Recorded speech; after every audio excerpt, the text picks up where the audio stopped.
Moi! Nyt on tiistai, mutta mä en tehnyt maanantaina, koska mä olin mun kaverin kanssa uimassa. Niin mä oon nyt menossa uimaan yksin. Joo, täällä vähän sataa.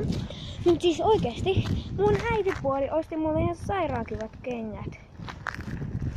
Joo, ne maksaa 15 €, että ei paha hintakaan edes. Ja,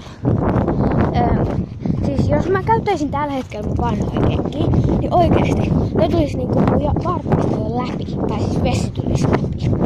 Ja näissä, siis nää tuntuu, että nää ei oo edes märät. Nää on selkeästi veden kestävät kengät. Mä oon siis nyt menossa yksin maailmalla.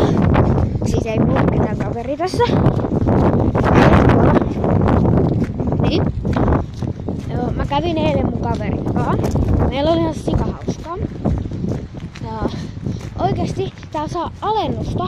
Se oikeesti maksaa joku 2,90. 5 kai. En oo varma. Niin tää saa alennusta.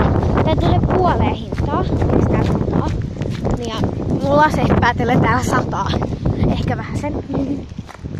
Niin, et mä saan varmasti alennusta. Mä toivon, että mä saan alennusta. Koska alennus on aina paras. Niin ja yleensä sateella ei pitäisi sataa edes hirveästi.